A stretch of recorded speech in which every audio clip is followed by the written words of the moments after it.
Di sebuah desa tinggallah seorang ibu bersama anak perempuannya yang bernama Darmi. Gadis itu memang rupawan, sayang sifatnya tak secantik wajahnya. Darmi adalah gadis pemalas yang hanya gemar bersolek. Setiap hari ia mematut dirinya di depan cermin, mengagumi kecantikan wajahnya. "Ah, aku memang jelita," katanya. "Lebih pantas bagiku untuk tinggal di istana raja daripada di gubuk reot seperti ini." Matanya memandang ke sekeliling ruangan. Hanya selembar kasur yang tidak empuk tempat dia tidur yang mengisi ruangan itu. Tidak ada meja hias yang sangat dia dambakan. Bahkan lemari untuk pakaian pun hanya sebuah peti bekas. "Sampai kapan aku akan hidup seperti ini?" keluh Darmi dalam hati. Darmi memang bukan anak orang kaya. Ayahnya sudah meninggal dan ibunya tak punya banyak uang. Untuk menghidupi mereka berdua, sang ibu bekerja membanting tulang dari pagi hingga malam. Pekerjaan apapun dia lakukan, mencari kayu bakar di hutan, menyabit rumput untuk pakan kambing tetangga, mencucikan pakaian orang lain. Pekerjaan apapun akan ia lakukan untuk memperoleh sedikit upah. Sebaliknya Darmi adalah anak yang manja. Sedikit pun dia tak iba melihat ibunya bekerja keras sepanjang hari. Ia bahkan tak tergerak untuk ikut membantu menyelesaikan pekerjaan di rumah. Dan jika ada sesuatu yang sangat diinginkannya, ia pun akan merengek agar permintaannya dituruti. Seperti minggu lalu, saat seorang kawannya dari desa di utara sungai yang mengadakan pesta perayaan. Darmi mendapat undangan untuk menghadirinya. Tentu saja hal tersebut membuat gadis cantik itu senang bukan kepalang. Dibayangkannya tamu-tamu dalam pesta itu akan memandangi wajahnya yang rupawan. Para pria memuji kecantikannya, sementara para wanita mungkin akan iri hati melihat penampilannya.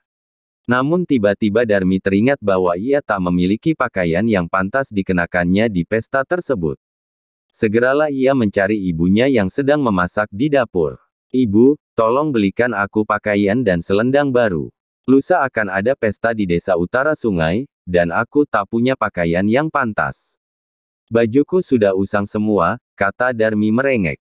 "Bukankah minggu lalu kau sudah beli baju baru? Mengapa tak kau pakai yang itu saja, masih bagus bukan?"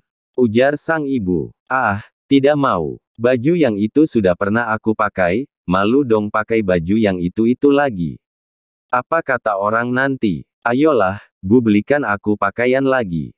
Sang ibu hanya bisa menghela napas panjang mendengar permintaan anak semata wayangnya itu. Ia tak tega padanya. "Baiklah, besok pagi kita akan membelinya di pasar."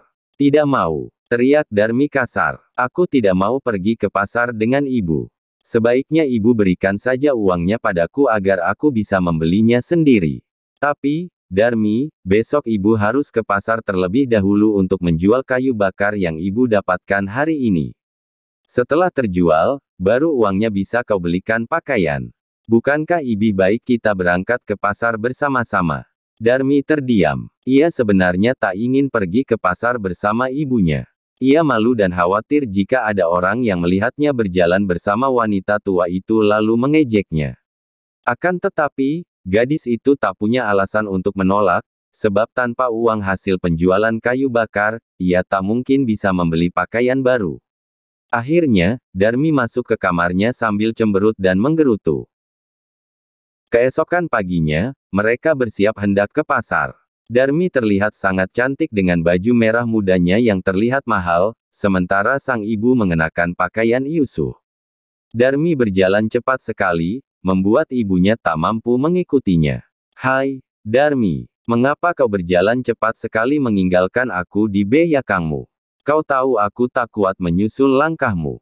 Darmi diam saja, dan terus mempercepat langkahnya. Ia tak ingin ketahuan berjalan bersama ibunya. Di tengah jalan, Darmi disapa oleh beberapa orang dari desa tetangga yang menyapanya. "Hai Darmi, mau pergi kemana kau?" sapa mereka. "Aku mau ke pasar," jawab Darmi. "Oh, siapa nenek yang di belakangmu itu? Ibumu kah?" Seketika wajah Darmi terlihat memerah karena malu. "Oh bukan. Bukan. Mana mungkin dia ibuku," jawab Darmi cepat. Ia pun segera mempercepat langkahnya agar tak ditanya-tanya lagi. Betapa terkejutnya sang ibu mendengar perkataan anak kesayangannya itu. Rasa marah mulai muncul dalam hati karena gadis itu tidak mau mengakui dirinya sebagai ibu. Namun ia menahan amarahnya dan berharap Darmi akan segera berubah pikiran. Sayangnya, harapan sang ibu tak terjadi. Sepanjang perjalanan mereka bertemu beberapa orang lagi, dan Darmi terus mengatakan hal yang sama. Akhirnya sang ibu tak tahan lagi kesedihan. Sambil bercucuran air mata, ia pun menegur anaknya. "Wahai anakku, sebegitu malunyakah kau mengakui aku sebagai ibumu? Aku yang melahirkanmu ke dunia ini. Apakah ini balasanmu pada ibumu yang menyayangimu?" Darmi menoleh kesal dan membentak, "Aku tidak minta dilahirkan oleh ibu yang miskin sepertimu. Aku tidak pantas menjadi anak ibu. Lihatlah wajah ibu jelek, keriput dan lusuh. Ibu pantas jadi pembantuku." Dengan angkuh, Darmi terus melangkah meninggalkan sang ibu yang terduduk di pinggir jalan. Air matanya mengalir deras di kedua pipinya. Perasaannya remuk rendam, tak mampu ia berkata-kata selain mengadahkan kedua tangannya ke langit. Rasa sakit di hatinya membuat ia mengucapkan kutukan. "Tuhan, hamba tidak lagi menahan penghinaan anak hamba ini. Benar telah membatu hati anak hamba ini, karena itu, ya Tuhan, hukumlah anak hamba durhaka itu menjadi batu." Doa sang ibu terkabul. Tiba-tiba langit menjadi gelap, awan biru berubah mendung dan kilat menyambar-nyambar diiringi guntur yang menggelegar. Darmi merasa sangat takut, lalu ia mencoba berlari menjauh. Saat itulah ia menyadari bahwa kedua kakinya berubah menjadi batu. Darmi menjerit ketakutan. Betapa mengerikannya perasaan yang dialaminya ketika mendapati kedua kaki berubah menjadi batu. Ia kian ketakutan mendapati pinggangnya pun berubah membatu. Sadarlah ia, semua itu terjadi karena kedurhakaan besarnya kepada ibunya.